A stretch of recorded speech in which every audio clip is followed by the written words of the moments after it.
I'd like to talk to everybody today about communication and the challenges of interpersonal communication. But in order to discuss the challenges, we first have to understand what communication actually is.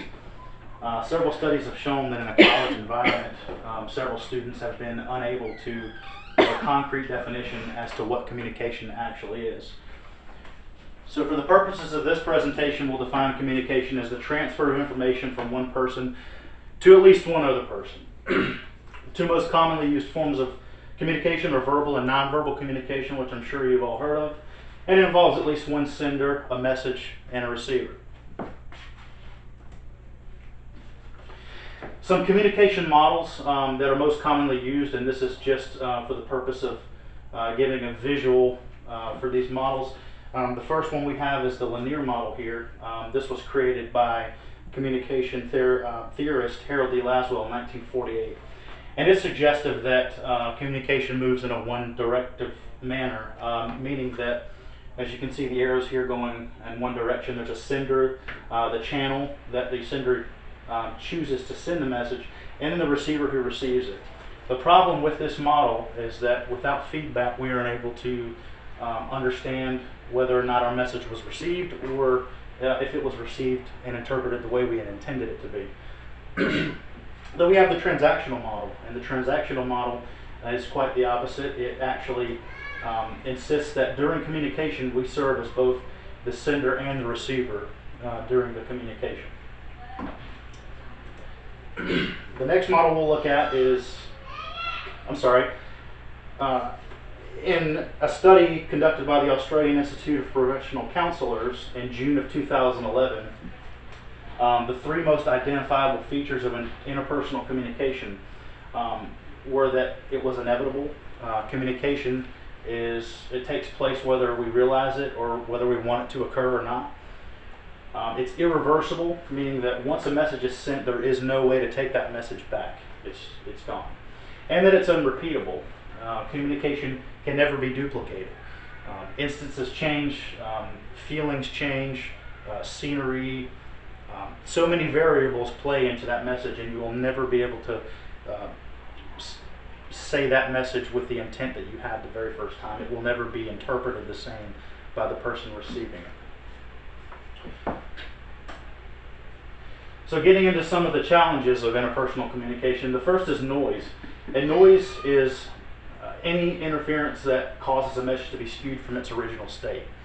Okay, and it occurs in every single communication interaction.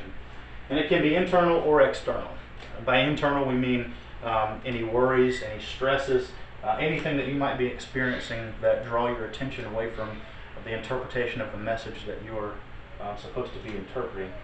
And then external, and that could be the concrete worker down the street, the jackhammer, a dripping faucet, whatever that may be, any kind of noise that skews that message. Now jumping into self-disclosure. All right, self-disclosure is simply the process by which we reveal certain information about ourselves. All right, the information can vary.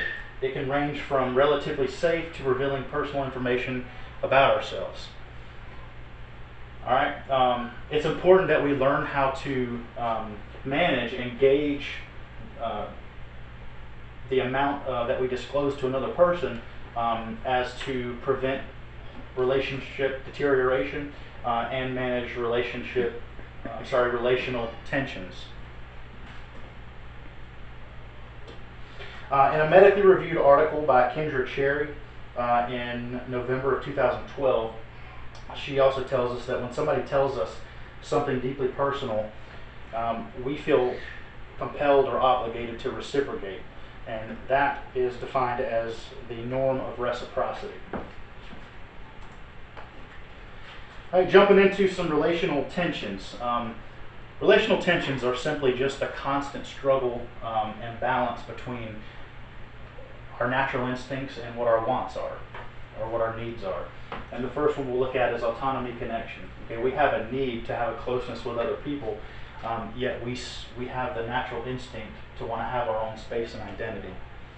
And novelty predictability. We have the need for some sort of predictability while still maintaining a level of spontaneity. And maintaining this level of spontaneity is our natural instinct, yet we still have the need for that predictability.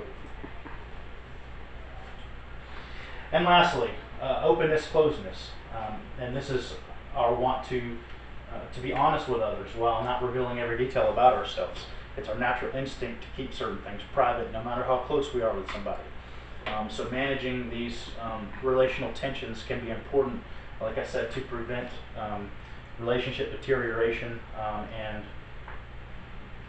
making another person feel vulnerable by the amount that they have disclosed to you, or vice versa.